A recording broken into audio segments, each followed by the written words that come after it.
नमस्कार, मी संजय आवटे. आवाज महाराष्ट्राचा विशेष कार्यक्रमात तुमचं स्वागत. आज पुन्हा नवी गाज, नवा आवाज. परवा आपण चर्चा केली एकूण काश्मीरच्या प्रश्नाच्या संदर्भामध्ये. काश्मीर म्हटलं की मी असं त्या दिवशी सांगितलं होतं की काश्मीर म्हटलं की आपण बाकी सगळ्या संदर्भात बोलतो, पण काश्मीरबद्दलच बोलत नाही. काश्मीर म्हटलं की काही लोकांना राष्ट्रवाद आठवतो, काही लोकांना धार्मिक संदर्भामध्ये काश्मीरवर चर्चा करावीशी वाटते, काही लोकांना देशाचं सार्वभौमत्व वगैरे हे मुद्दे महत्त्वाचे वाटतात. पण काश्मीरविषयी, काश्मीरच्या लोकांविषयी आपण बोलत नाही. काश्मीर हा खरं म्हणजे केवळ भूभाग नाही आहे, केवळ जमिनीचा तुकडा नाही आहे. काश्मीरमध्ये मुळामध्ये माणसं राहतात. तो माणसांचा प्रश्न आहे, हे अंगानं पाहिलं जात नाही.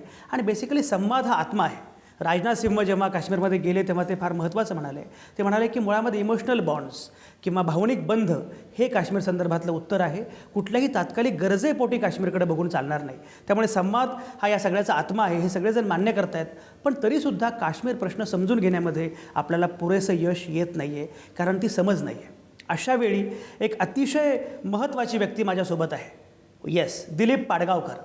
दिलीप पाडगावकर हे टाइम्स ऑफ इंडियाचे संपादक होते. अतिशय प्रख्यात संपादक, विश्लेषक, अभ्यासक, विचारवंत अशी त्यांची ख्याती आहे. पण सगळ्यात महत्त्वाचं म्हणजे काश्मीरच्या संदर्भामध्ये केंद्रानं जो संवादकांचा गट नियुक्त केला होता, अभ्यासकांचा गट नियुक्त केला होता, त्या संवादकांच्या गटाचे प्रमुख म्हणून दिलीप पाडगावकरांनी काम बघितलं. त्यांनी अहवाल दिले केंद्राकडं. त्याचं पुढे काय झालं ते सगळं सांगतीलच. पण मुळामध्ये काश्मीरमध्ये आत्ता जे घडतं आहे, बुरहान वानीच्या हत्येनंतर, तो गेल्यानंतर ज्या पद्धतीनं त्याच्या अंत्यविधीला लोकांनी जमणं, त्यानंतर की चर्चा सुरू होणं, इतके दिवस झाले संचारबंदीची अवस्था आहे, काश्मीर धुमस्त आहे. काश्मीरबद्दलचे प्रश्न, पाकिस्तानची त्या अनुषंगाने असणारी भूमिका, शिवाय काश्मीर आज बातम्यांमध्ये उमटत असलं तरी तो केवळ वर्तमान नाही आहे. काश्मीर हा इतिहास आहे, काश्मीर हा भूगोल आहे. सगळ्या संदर्भामध्ये काश्मीरकडे बघितलं पाहिजे. आणि म्हणून दिलीप पाडगावकर आपल्यासोबत आहेत. खरं म्हणजे दिलीप पाडगावकरांकडून मला स्वतःला काश्मीर समजून घ्यायचं आहे, काश्मीर प्रश्न समजून घ्यायचा आहे. आणि माझी पूर्ण खात्री आहे की या निमित्तानं अवघ्या महाराष्ट्राला समजणार आहे काश्मीरचा मुद्दा नक्की काय आहे. दिलीप पाडगावकर या सगळ्या संदर्भामध्ये निश्चितपणे आज सांगतील. आणि म्हणून एक वेगळी मुलाखत दिलीप पाडगावकरांची करावी असं मला वाटलं. आणि सरांनी तत्काळ होकार दिला, कारण त्यांनाही काश्मीर प्रश्न समजावून सांगण्यामध्ये तेवढाच रस आहे. एका अर्थानं ती त्यांची पॅशन पण आहे. आणि म्हणून काश्मीरच्या अनुषंगाने ही चर्चा आपण करतो आहोत. दिलीप पाडगावकर, आपलं अतिशय मनापासून स्वागत या कार्यक्रमामध्ये. आवाज महाराष्ट्राचा हा कार्यक्रम आपण करत असतो आणि माझी खूप दिवसांपासूनची इच्छा होती की दिलीप पाडगावकरांनी या कार्यक्रमात आलं पाहिजे. तुमचा खास वेगळा इंटरव्ह्यू करण्याची माझी इच्छा होती, ती पूर्ण होते. एक बघा, म्हणजे आता काश्मीर सध्या चर्चेमध्ये आहे. बुरहानवानीच्या तो गेल्यानंतर, त्याला मारल्यानंतर ज्या पद्धतीनं सगळं सुरू झालेलं आहे ते धुमसणं अद्याप सुरू आहे. लोक वेगवेगळ्या प्रकारे बोलत आहेत, राजकीय पण चर्चा सुरू आहे. अशावेळी आत्ता या क्षणी तुम्ही या काश्मीर प्रश्नाकडे, आत्ताच्या धुमसण्याकडं कसं बघताय? सर्वप्रथम मी असं म्हणेन की काश्मीर हा विषय आपल्या मीडियामध्ये तेव्हाच बोलला जातो जेव्हा तिकडे कुठल्या प्रकारची व्हायलन्स होतो, हत्या होते, लोक मारले जातात, पोलीस किंवा आपले आर्मीचे लोक मारले जातात. तर अशा जेव्हा टेन्शन्स समोर येतात त्याच वेळेस मीडियाचं लक्ष काश्मीरकडे असतं. पण काश्मीरमध्ये हे टेन्शनचं बिल्डअप जे होतं ते दोन क्रायसिसच्या मध्ये होतं आणि त्याकडे ना मीडिया लक्ष देतं, ना कोणी पार्लमेंटमध्ये लक्ष देतं. पार्लमेंटमध्ये चर्चा तुम्ही बघितलीच होती, राज्यसभेतही झाली, लोकसभेतही झाली. पण ती केव्हा झाली? जेव्हा जवळजवळ 50 लोक मारली गेली. जेव्हा हे स्टोन पेल्टिंग, दगड फेकण्याची सीन्स आपण टी व्हीवर बघतो, त्या संदर्भामध्येच त्याच्यावर चर्चा झाली पार्लमेंटमध्ये. आणि तसंच मीडियाचंही होतं आहे. हे खरं आहे अगदी की युद्ध होतं किंवा चकमकी होतात तेव्हाच आपण काश्मीरबद्दल बोलतो, एरवी बोलत नाही. सर, आता तुम्ही उल्लेख केला लोकसभेचा, राज्यसभेचा. MJ अकबरांनी एक भाषण केलं काश्मीरबद्दल आणि व्यंकय्या नायडूंनी परवा टाइम्स ऑफ इंडियामध्ये लेख लिहिला. तेव्हा त्यांनी म्हटलं की हे प्रॉक्सी वॉर आहे पाकिस्तानचं. खरंच असं काही आहे? ॲब्सोल्युटली. जे अकबर म्हणाले किंवा व्यंकय्या नायडूंनी त्यांच्या लेखात लिहिलं होतं, हे त्यांचं म्हणणं अगदी बरोबर आहे. कारण अगदी पहिल्यापासनं, म्हणजे अगदी 47 सालापासनं काश्मीरनी हे कधीही मानलं नाही की एक मुस्लिम मेजॉरिटी राज्य हे हिंदुस्थानाबरोबर राहील. कारण पार्टिशन हे धार्मिक पोलरायझेशनवर झालं होतं. काय हे धार्मिक पोलरायझेशन आम्ही मानलं नाही. आणि आम्ही असं ठरवलं होतं की एक तर भारत ही भारताचं लोकतंत्र होईल आणि दुसरं म्हणजे इकडे सगळ्या जातीच्या लोकांना, सगळ्या धर्माच्या लोकांना एकाच स्थळावर मान्यता दिली आहे. All citizens are equal. तर हे मान्य पाकिस्तानला कधीही नव्हतं. आणि म्हणून 47पासनं त्याने जी आत्तापर्यंत लढाया लढल्या ह्या त्यामुळे लढल्या. त्यानंतर त्यांना जेव्हा चुकलं होतं की 2 नेशन थिअरी तरी मानत होते, म्हणजे मुसलमान आणि हिंदू हे 2 वेगवेगळे राष्ट्र आहेत असं त्यांचं म्हणणं होतं. बांगलादेशच्या निर्मितीनंतर पण त्यांनी ते ब्रह्म सोडलं नाही 2 नेशन थिअरीचं. आणि त्यानंतर ओव्हर्ट वॉर ती तर त्यांनी केलीच, पण इन्क्रीजिंगली टेरर ग्रुप्स तयार केले, टेररिस्टना ट्रेनिंग दिलं, त्या लोकांना त्यांना हत्यारे दिली आणि त्यांची घुसपेट काश्मीरमध्ये झाली आणि नंतर भारतात इतर ठिकाणी झाली. तर पाकिस्तानबद्दल हा एक आयडिओलॉजिकल मुद्दा आहे, हा एक पॉलिटिकल मुद्दा आहे, हा एक स्ट्रॅटेजिक मुद्दा आहे. त्याचं असं नाही की ते काश्मीरी लोकांना त्याचं फार जास्ती प्रेम आहे, तसंही नाही, पण हा एक आयडिओलॉजिकल मुद्दा त्यांच्याकरता आहे. आणि जशी अकबर म्हणाले की पाकिस्तानकरता काश्मीर हा त्याचा मराठी शब्द मी शोधतो एक्झिस्टेन्शियल प्रॉब्लेम आहे. कारण जर तो मुद्दा जर सुटला बरोबर गेला तर मग राहिलं काय. कारण पाकिस्तानीचं एक डेफिनेशन आहे, जो भारताच्या विरुद्ध तो पाकिस्तानी, असं एक साधन तिकडे गेल्या 60 वर्षापासून डेफिनेशन आहे. पण अकबरनी आणि व्यंकय्या नायडूंनी एक गोष्ट मात्र म्हणायला पाहिजे होती, ती म्हटली नाही, आणि ती म्हणजे पाकिस्ताननी जे काय केलं हे सगळं जग जाहीर आहे, पण आमच्यातर्फे पण बऱ्याचशा मिस्टेक्स झालेल्या आहेत जम्मू काश्मीरमध्ये. आणि त्या आपण डिस्कस करू शकू की अगदी 52 सालापासून ते आत्तापर्यंत बरंच काही करायला पाहिजे होतं, ते दिल्लीने केलं नाही. आणि बरंच काय करायला नको होतं ते दिल्लीने केलं. आता हे बघा की 1947पासून 52पासूनच्या चुकांचा उल्लेख तुम्ही करता, त्याबद्दल आपण विस्तारानं पुढे बोलत राहूच. पण गेल्या 2 वर्षांमध्ये जे काही घडतं आहे, विशेषतः काश्मीरमध्ये PDP आणि भाजप या दोघांचं सत्तेवर येणं, त्यामुळे एकूणच काश्मीरबद्दलची संदिग्धता किंवा नक्की भूमिका काय घ्यावी याच्या अनुषंगानं काही गफलती या सरकारच्या होत आहेत असं वाटतं का? जेव्हा ठरलं होतं की मुफ्ती साहेब BJP बरोबर तिकडे कोलिशन धर्म करतील, तेव्हा खूप लोकांनी त्याच्यावर टीका केली होती. कारण यांचे आयडिओलॉजिकल आणि पॉलिटिकल पोझिशन्स या 2 पार्टीजचे इतके विभिन्न आहेत, इतके वेगळे आहेत, इतके ऑपोज्ड आहेत की एकत्र कसे येऊ शकतील असा. त्यावेळेस मी टाइम्समध्ये लिहिलेला होता की मी त्याचं स्वागत करतो म्हणून. आणि स्वागत एवढा करता करतो की एक भूमिका पहिल्यापासून BJPची होती, ती म्हणजे 370 कलम जे आहे कॉन्स्टिट्यूशनचं ते रद्द करावं. आणि असं असतानाही BJPने जे धाडस दाखवलं त्यावेळेला, आणि व्हॅलीमध्ये म्हणजे काश्मीर खाडीमध्ये BJP म्हटलं की हिंदू राष्ट्रवादी, हिंदुत्ववादी ही एक परसेप्शन होती. तर असं असतानाही एकत्र हे 2 आले. तर ह्याचं मी स्वागत एवढाच का केलं होतं की ह्याच्यामुळे 2 गोष्टी होऊ शकतील. एक म्हणजे गेले कित्येक वर्षापासून जम्मू काश्मीरमध्ये रिजनल पोलरायझेशन झालेलं आहे. कारण व्हॅली जी आहे, खाडी जी आहे ती मुस्लिम आहे, ऑलमोस्ट एंटायरली मुस्लिम आहे.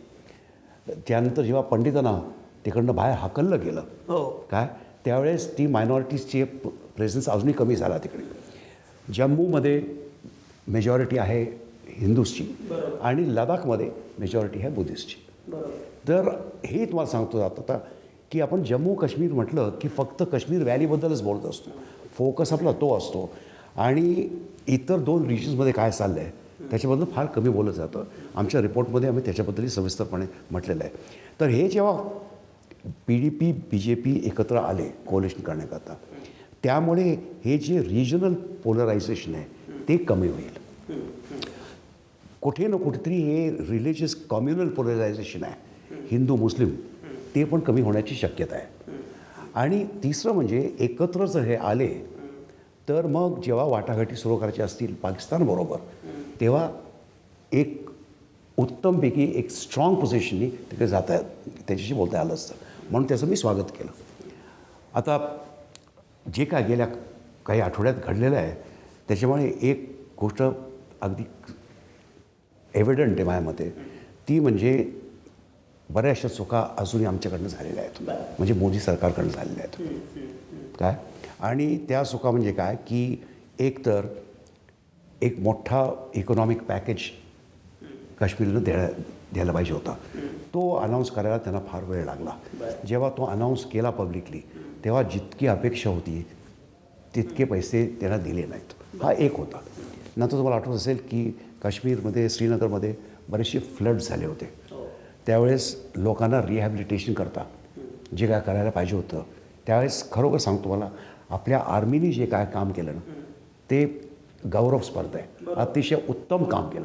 लोकांनी पण बरीचशी मदत केली. लोकल NGOs पण होते काय आणि काश्मीरी लोकांनी जी मदत केली त्याच्यावर फारसं अनफॉर्च्युनेटली दुर्लक्ष केलं गेलं आपल्या मीडियातर्फे. पण सांगायचं म्हणजे तो रिहॅबिलिटेशनचा प्रोसेस जो होता तो जितक्या वेगाने जायला पाहिजे होता तो झाला नाही.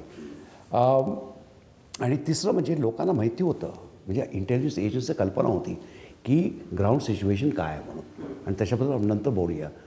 हा वाणी कोण याचं नाव कोणी कधी ऐकलं नव्हतं. एकदम तो कसा सडनली आला पुढे. बरोबर. तर आपल्याला जरी माहिती नसलं तरी इंटेलिजन्स लोक ह्या लोकांना फॉलो करतात. अगदी अगदी खरं आहे. बुरहान वानी एकदम अचानकपणे कसा काय उगवला कोणालाच माहिती नव्हतं आणि त्यानंतर बुरहान वानी अक्षरशः जणू काही आयकॉन आहे सगळ्या तरुणाईचा. अशा पद्धतीनं प्रोजेक्ट झाला. 22 वर्षांचा हा पोरगा मारला गेला. त्यानंतर जे घडलं काश्मीर धुमसू लागलं. दिलीप पाडगावकर सांगतात की काश्मीर म्हटलं की आपण फक्त काश्मीर खोऱ्याबद्दल बोलतो पण जम्मू लडाख याच्याबद्दल सुद्धा बोललं पाहिजे. ही सगळी चर्चा अतिशय महत्त्वाची. तुम्ही कुठंच जाऊ नका. आता या क्षणी मी घेतोय एक छोटासा ब्रेक.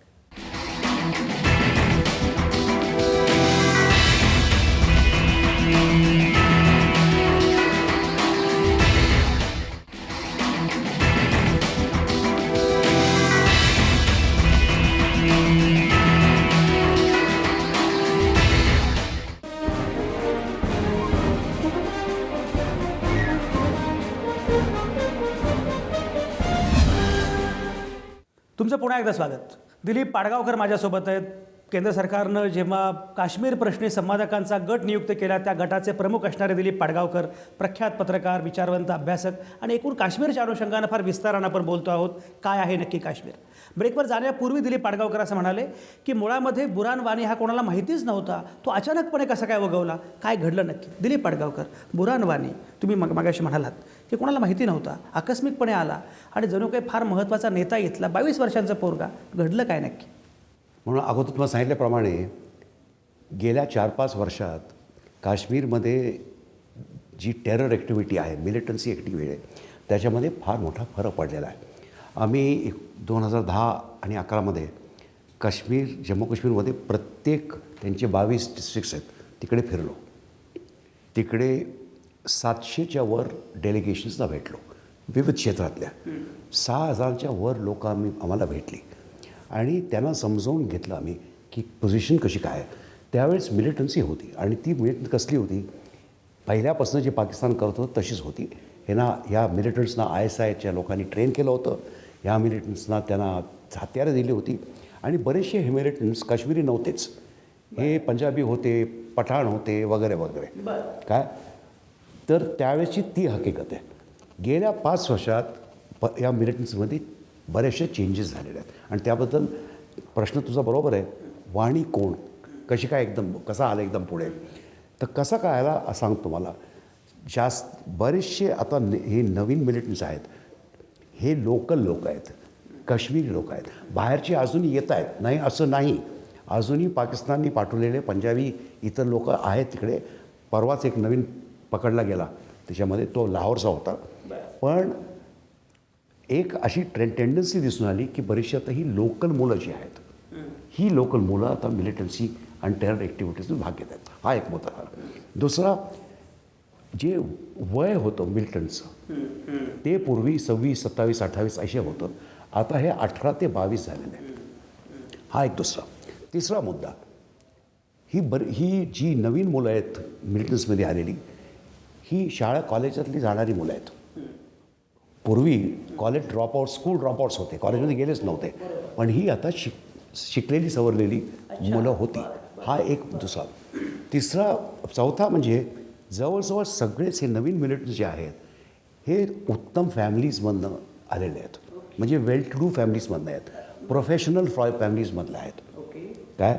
हा एक मुद्दा. आणि शेवटचा मुद्दा म्हणजे ही जी पिढी आहे आत्ताची 18, 22, 23 वर्षाची मिलिटन्सीची, त्यांचं इस्लामिक रॅडिकलायझेशन भयंकर झालेलं आहे. बरं. जे तेवढ्या प्रॉमिनंट नव्हतं पूर्वी, ते आता गेल्या 4-5 वर्षात झालं आणि त्याची अनेक कारणं आहेत.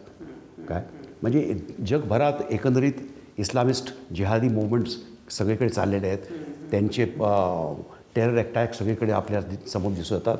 त्याचा नक्कीच थोडाफार परिणाम झालेलाच आहे. याला जोडून फक्त एक प्रश्न माझा असा आहे की फुटीरतावादी म्हटलं की साधारणपणे आपण सगळ्यांना एकाच मापात मोजतो. तर सगळे फुटीरतावादी सारखेच आहेत असं आपल्याला वाटतं. प्रत्यक्षात त्यामध्ये सुद्धा ज्या छटा आहेत, जे गट आहेत, त्याच्याबद्दल काय सांगाल? नाही, हे गट पहिल्यापासूनच होते. हे फुटीर गटमध्ये हुरियत जेव्हा गेली होती तर त्याच्यामध्ये कमीत कमी 4 गट निर्माण झाले आहेत. पण आता ते बरेचसे एकत्र आलेले आहेत. माझ्यासमोर प्रश्न फार वेगळा आहे की सध्याची ही जी नवीन पिढी मिलिटन्सी, त्या पिढीवर ह्या फुटीरवाद्यांचा कितपत इन्फ्लुएन्स आहे आता. कारण मला कधीकधी आत्ता वाटतं आहे की ही मुलं ह्या लोकांचं पण ऐकायला त्यांची तयारी नाही आहे.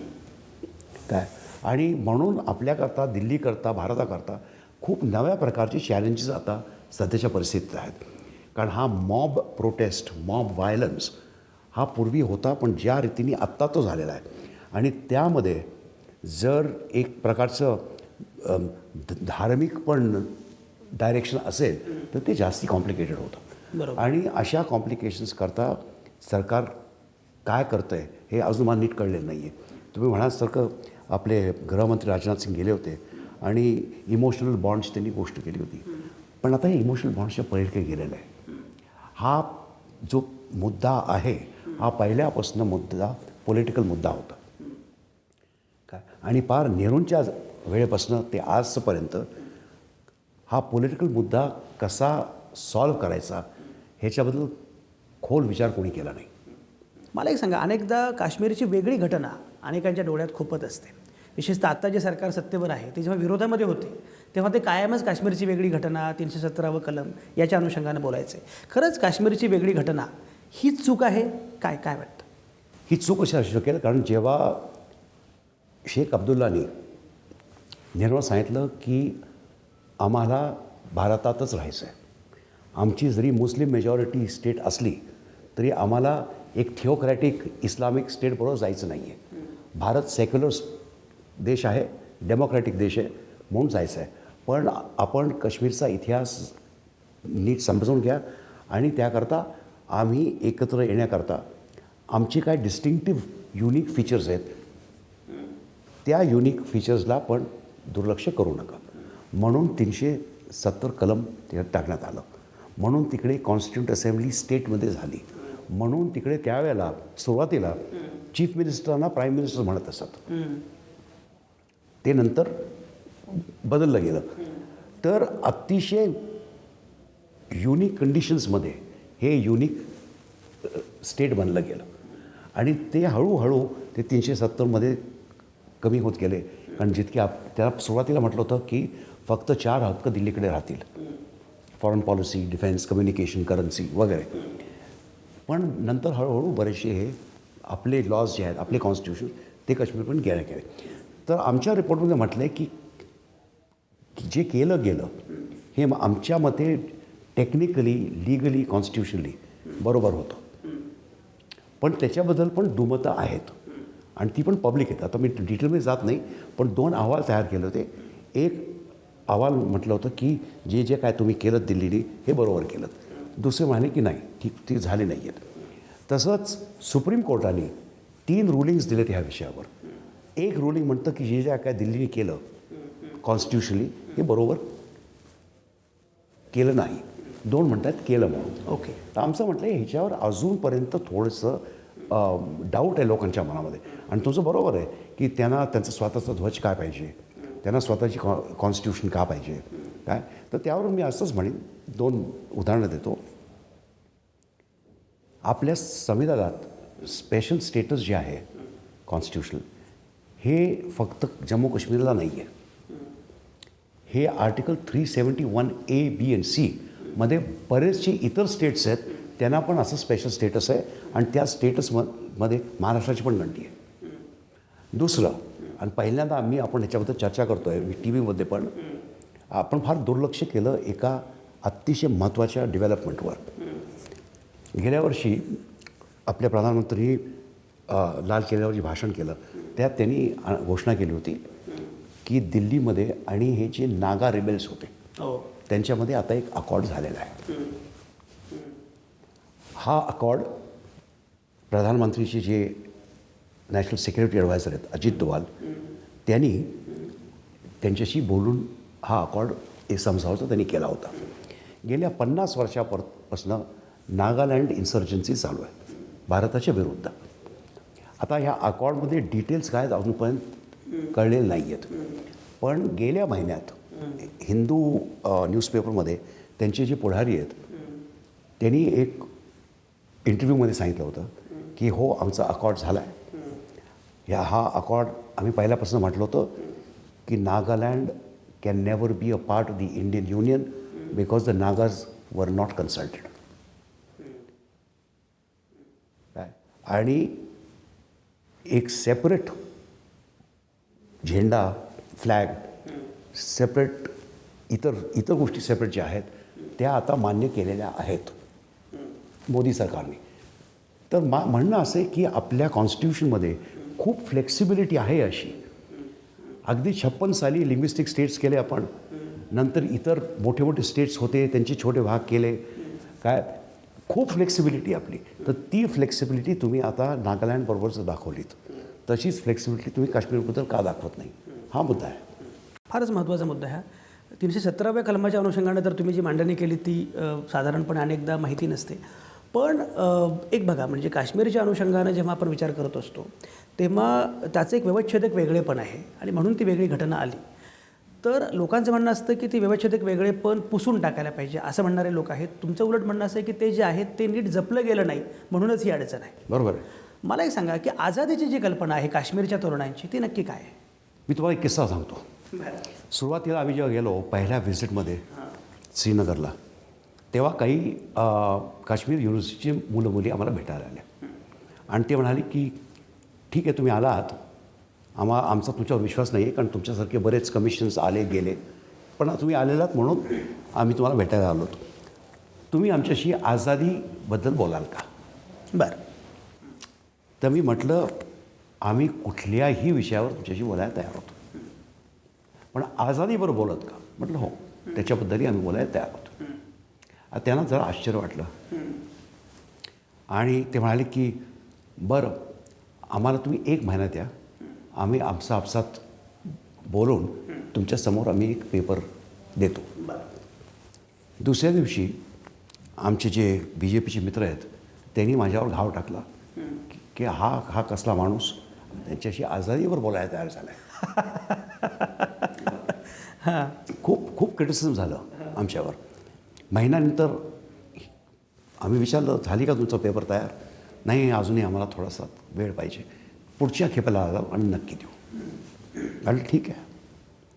तिसऱ्यांदा गेल्यावर त्यांनी आम्हाला 1 पानावर 11 पॉईंट्स दिले. ओके. आझादी नाव होतं त्याचं.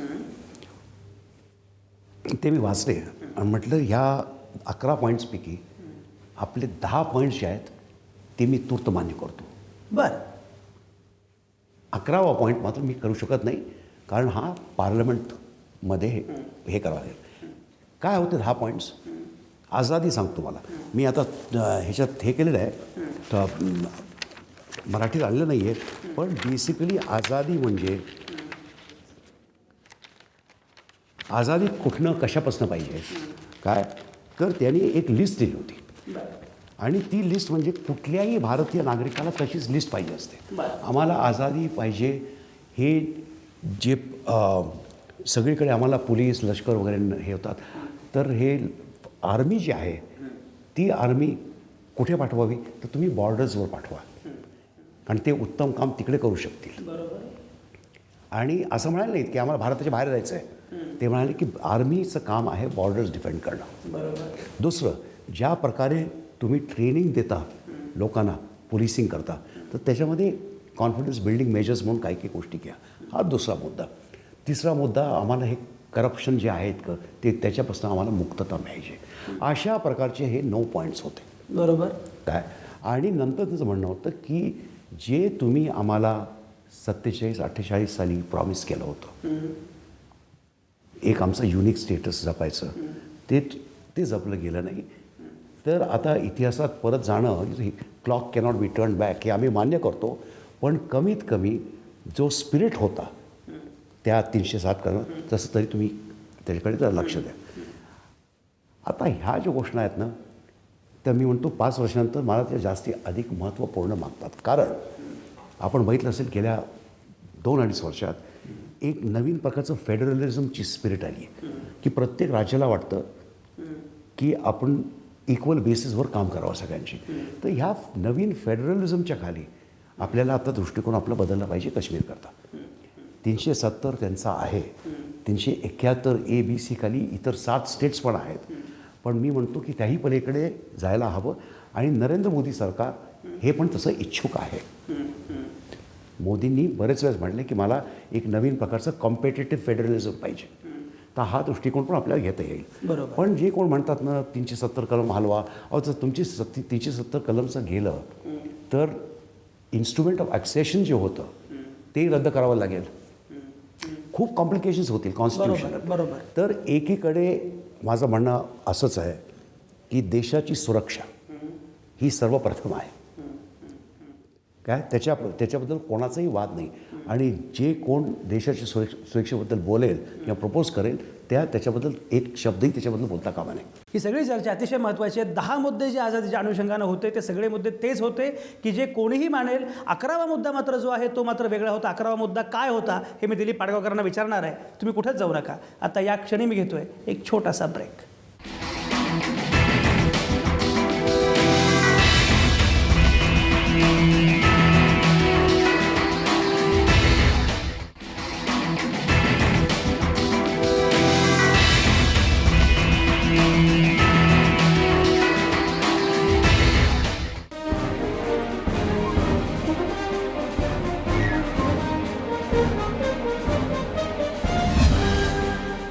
तुमचं पुन्हा एकदा स्वागत.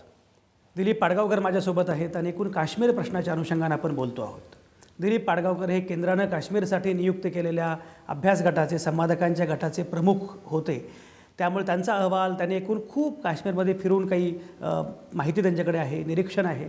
या सगळ्या अनुषंगाने काश्मीरच्या मुद्द्याबद्दल दिलीप पाडगावकर बोलत आहेत. ब्रेकवर जाण्यापूर्वी ते असं म्हणाले की आझादी असं म्हटलं की काश्मीरच्या लोकांना स्वातंत्र्य पाहिजे, काश्मीरच्या तरुणांना आझादी पाहिजे. असं म्हटलं की आपल्याला असं वाटतं की काहीतरी भयानक त्यांना भारतापासून सुटून वेगळं व्हायचं आहे वगैरे. प्रत्यक्षामध्ये त्यांना भारतापासून फुटून वेगळं व्हायचं आहे असा त्यांच्या स्वातंत्र्याचा अर्थच नाही आहे. जेव्हा आझादीच्या अनुषंगानं त्यांनी काश्मीरमधल्या तरुणांशी चर्चा केली, काश्मीरमधल्या तरुणांनी एक पेपर प्रेझेंट केला. त्या पेपरमध्ये 11 मुद्दे होते आझादीच्या अनुषंगानं. दिलीप पाडगावकरांनी मगाशी 10 मुद्द्यांचा उहापोह केला की हे मुद्दे भारतातल्या कुठल्याही राज्यामध्ये, महाराष्ट्रासह कोणालाही विचारलं तर या मागण्या असणारच आहेत, त्याच्यामध्ये काही मुद्दाच नाही आहे. 11वा मुद्दा जो आहे तो मात्र जरा वेगळा होता असं ते म्हणाले. 11वा मुद्दा काय होता? 11वा मुद्दा असा होता की जे तुम्ही 370 कलमाखाली आम्हाला प्रॉमिस केलं होतं ते तुम्ही आम्हाला परत द्या. ते जे आमचे त्यावेळेचे राईट्स होते ते आम्हाला परत द्या. आता व्हॅलीमध्ये, खाडीमध्ये 3 प्रकारचे असे प्रवाह आहेत. एक प्रवाह आहे लोकांचं म्हणणार की आम्हाला पाकिस्तानात विलीनीकरण करायचं आहे. दुसऱ्यांचं म्हणणं आहे की नाही, भारतात राहून पण आम्हाला एक स्पेशल स्टेटस जो आम्हाला त्यावेळेस सांगितला होता त्याच्याबद्दल आमचं बोलणं पाहिजे. तर कोण म्हणतं सेल्फ रूल, कोण म्हणतं ऑटॉनॉमी, ते वेगवेगळे त्याचे नाव आहेत. हा दुसरा प्रवाह आहे. तिसरा प्रवाह म्हणतो की आम्हाला स्वातंत्र्य व्हायचे, आम्हाला भारतातही नको राहायला आणि पाकिस्तानमध्ये नको. ठळक प्रवाह कुठला आहे? तर माझ्या मते आत्ता ठळक प्रवाह असा आहे, पण सावधानी जर बोललं गेलं तर, की भारतामध्ये आम्ही राहू इच्छितो.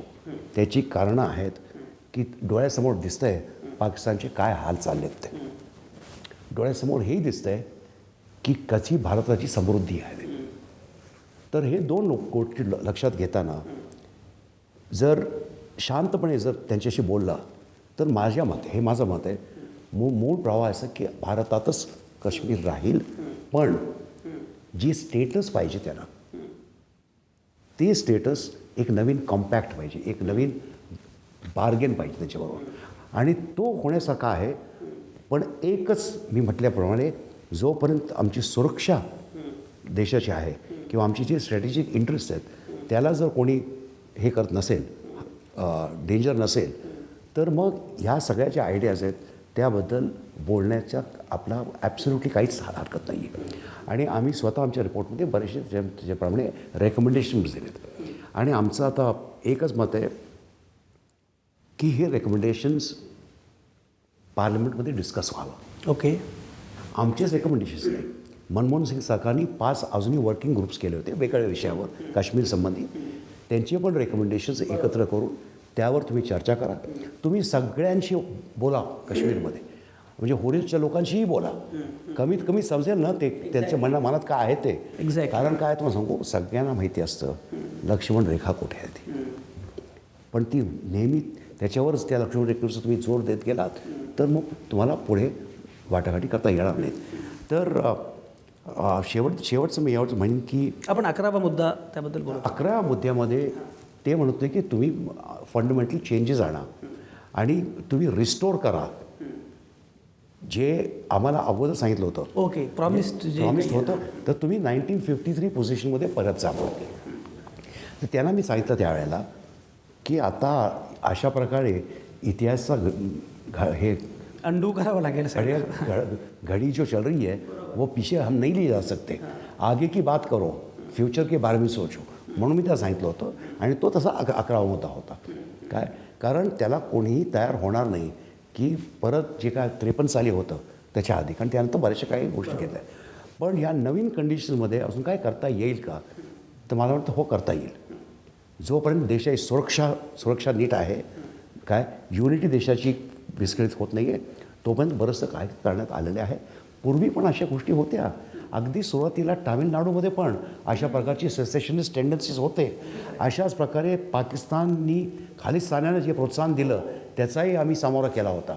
काय आता नागालँडमध्ये आम्ही केलेलं आहे. बरोबर. तर काश्मीरमध्ये करणं अत्यंत जरुरी आहे, अर्जंट आहे. आणि मी शेवटचं तुम्हाला सांगेन, मला खरोखरच वाटतं की जर एक देशातला पुढारी करू शकेल तो पुढारी आहे नरेंद्र मोदी. ते BJPचे आहेत. त्यांना माहिती आहे की जोपर्यंत हे काश्मीरमध्ये अशा प्रकारची टेन्शन्स आहेत तोपर्यंत देशाची इकॉनॉमिक उन्नती, ग्रोथ वगैरे त्याच्यामध्ये त्यांना प्रॉब्लेम्स होणार आहेत. जे 10 मुद्दे सांगितले त्यामध्ये लष्कराच्या अनुषंगानं पहिला मुद्दा होता की लष्कर हे बॉर्डरवर असलं पाहिजे, सीमेवर असलं पाहिजे. हे बघ, तुम्ही एक 10 सेकंद द्या, कारण हे माझ्याकडे सगळे लिस्टेड आहेत. हो, काय त्यांना कुठल्या प्रकारे यादी शोधा. तोपर्यंत मी माझा फक्त प्रश्न विचारतो. हां, विचार. की मुळामध्ये त्यामध्ये लष्कराचा एक मुद्दा आहे. लष्कराचा जो मुद्दा आहे की लष्कर फक्त सीमेवर असलं पाहिजे. सापडले का तुम्हाला? सांगा. बरं, आता मी इंग्रजीतून तुम्हाला ट्रान्सलेट करून जातोय. सांगा. हमें रिलीजियस एक्सट्रीमिज्म, एथनिक और रीजनल शोविनिज्म, मेजॉरिटेरियनिज्म जो फोर्स कम्युनल और इंटर रीजनल हार्मनी को डिस्टर्ब करते हैं, इन लोगों से हमें आज़ादी चाहिए. एक. गुड. हाँ. हमें जो हमारी एडमिनिस्ट्रेशन है, गवर्नेंस है, वो अकाउंटेबल होनी चाहिए, वो ट्रांसपेरेंट होनी चाहिए. हमारे जो अभी के जो इकोनॉमिक स्ट्रक्चर्स हैं, पॉलिटिकल स्ट्रक्चर्स हैं, सोशल स्ट्रक्चर्स हैं, वो लोगों के हित में नहीं है. इनसे हमें आज़ादी चाहिए. बहुत खूब. जितने जितने कानून है और जिस प्रकार वो कानून का इस्तेमाल हो रहा है उस तरीके से हमें आज़ादी चाहिए. जिस तरह से सब लोगों को धमकाई दी जाती है, मारपीट होती है, जिनके खिलाफ हिंसा होती है, जिनको इन हिंसा के है इसलिए अपने घरों से बाहर निकलकर और कहीं जाना पड़े, ऐसे शक्तियों से हमें आज़ादी चाहिए. जिनके लोग हैं जो हमें रिलीजियस, लिंग्विस्टिक, कल्चरल हमारे आयडेंटिटीज़ है उसको दुःख पहुंचाना चाहते हैं, उनसे भी हमें आज़ादी चाहिए. अशा या मुद्दा आहे. आता मला सांगा ह्याच्यामध्ये काय हे तर अगदी कुठेही आपण याच मागण्या आपल्याही असतं. हे असंच असतं. आणि नंतर शेवटचं कि हमको जो लोग हमारे मीडिया के ऊपर प्रेशर्स डालते हैं, उनको इंटिमिडेट करते हैं, हमारे NGOs को और सिविल सोसाइटी ग्रुप्स के ऊपर प्रेशर डालते हैं, ऐसे फोर्सेस से भी हमें आज़ादी चाहिए. याला जोडून एक मुद्दा लष्कराचा मुद्दा मी विचारणारच आहे, पण मीडियावर जो ज्या प्रकारे दबाव टाकला गेला किंवा माध्यमांवर जे काही सेन्सॉरशिप लादली गेली किती योग्य वाटते? हे बघा तुम्हाला सांगू का, ही जी माइंडसेट आहे ना, ही माइंडसेट अशी आहे की जसं काय इंटरनेट नाहीच आहे, स्मार्टफोनचा जमाना आलाच नाही आहे. कारण जर तुम्ही पेपर जर बंद केले तर त्यांचं ऑनलाईन पब्लिकेशन्स बंद झालेले नाही आहेत. तुम्ही इंटरनेट बंद केलात तिकडे झालं काय की जास्ती रूमर्स सर्क्युलेट होत गेले. अहो आमच्या ओळखीपैकी एक लहान मुलगा गेल्या 8 दिवसापासून नाही आहे. त्याला त्याच्याशी आम्हाला संपर्क करायचा असेल तर कसा करू जर मोबाईल चालत नाही आहे तर ह्या गोष्टीवर लक्ष दिलं नाही. आणि पहिल्यांदा सांगतो, एक मी फार पूर्वी युनेस्कोमध्ये असताना कोणीतरी मला म्हणालं होतं, एक कम्युनिस्ट देशामधले माणसानी, की a free press can be good, can be bad, can be indifferent, but a controlled press is always bad. आणि हे त्यावेळेस 15 वर्षापूर्वी खरं होतं, ते आज जास्ती खरं आहे. कारण आता इतके नवीन कम्युनिकेशन झाले आहेत सोशल मीडिया वगैरे, तर तुम्ही सेन्सरशिप आणि बॅनिंग वगैरे चालवले आहेत काय, तर त्यावेळेस जास्ती तिकडे सिच्युएशन चिघळली गेली आहे. आणि फॉर्च्युनेटली आता ते हे सेन्सरशिप लिफ्ट केली गेली आहे गेल्या 2-4 दिवसापासून. पण असे विचार लोकांच्या हे अगदी चुकीचं आहे. लष्कराच्या अनुषंगाने जे आपण मगाशी बोलत होतो की लष्कर सीमेवर पाहिजे आणि ते इथे यायची काही गरज नाही आहे असं लोकांचं म्हणणं आहे. आपल्याकडे मात्र लष्कर आणि सुरक्षा दलच सगळा प्रश्न सोडवतील काश्मीरचा, अशा प्रकारची एक मानसिकता आहे. त्याच्या अनुषंगाने काय सांगा? नाही, हे बघा, लष्कर आणि पॅरामिलिटरी फोर्सेसनी आणि पोलिसनी अतिशय डिफिकल्ट कंडिशन्समध्ये ते कामं करत आहेत काय. आणि अधूनमधून त्यांच्या हातनं चुका होतात, झालेल्या आहेत काय. पण सारखी त्यांच्यावर क्रिटिसिझम करायची हे मी स्वतः मानत नाही आहे. आणि मी तुम्हाला सांगतो, आम्ही बरेचसे तिकडचे जनरल्स जे होते त्या जनरल्सशी अनेक वेळा भेटलो होतो. जनरल अटा हुसेन श्रीनगरमध्ये होते, जनरल पटनायक होते उधमपूरमध्ये. हे थिंकिंग जनरल्स आहेत आणि त्यांच्यासमोर जे काय प्रॉब्लेम्स आहेत ते समजून घेतले पाहिजेत. अतिशय डिफिकल्ट कंडिशनमध्ये हे कामं करत आहेत. पण पॉलिटिकल फेल्युअर्स ज्या होतात त्या फेल्युअर्स करता जर रिस्पॉन्सिबल कोण असेल तर पोलीस आहे किंवा CRPF, हे मला म्हणणं बरोबर नाही आहे. जोपर्यंत तुमच्या पॉलिसीज ठीक नाही आहेत तोपर्यंत ही जबाबदारी पोलीस, मिलिटरी, पॅरामिलिटरीवर आणि आर्मीवर येणार आहे. तर तेही तुम्हाला सांगतील की फोर्स वापरण्याची गरज आहे मिलिटन्सीच्या विरुद्ध काय. आर्म्ड फोर्सेस स्पेशल पॉवर्स ॲक्टबद्दल अजूनही बरंचसं हे चाललं आहे काय. सिलेक्टिव्हली पण तिकडे बघितलं पाहिजे. पण थोडक्यात म्हणजे नुसतंच पण लष्कराच्या विशेष अधिकाराचा मुद्दा महत्त्वाचा आहे काश्मीरमध्ये असं अतिशय महत्त्वाचा आहे. आणि तो आता मणिपूरमध्ये बघितलं तिकडे कसा महत्त्वाचा आहे. त्रिपुरामध्ये काढून टाकलेला आहे. जीवन रेड्डी कमिशनने सांगितलं होतं की तुम्ही रद्द करा. आम्ही आमच्या अहवालात म्हटलं होतं की लष्कराशी आणि इंटेलिजन्स एजन्सीजशी बोलवून काही भागातनं तो काढता येईल का हा तुम्ही बघा. आणि हा सगळा विषय आहे थ्रेट परसेप्शनचा काय. आणि मी एक फॉर्म्युला दिला होता जो जनरलला आवडला होता. म्हटलं security forces need to be present in Jammu, but do they also need to be visible in Jammu काय. कारण तुमच्याकडे आता कम्युनिकेशन्स इतके छान वाढलेले आहेत. जर कुठे एक इन्सिडेंट झाला तर 5-7 मिनटात तुम्हाला तिकडे पोहोचता येतं. तर तसं असताना कोपऱ्यावर तुम्हाला कशाला इतके विजिबल पाहिजे सगळ्यांना. तर काही भागातनं जिकडे स्लीपर सेल्स नसतील, हे एकदा जर तुम्ही म्हटलं, कारण स्लीपर सेल्स केव्हाही पाकिस्तानला एक कॉल आला की ते करतात तिकडे.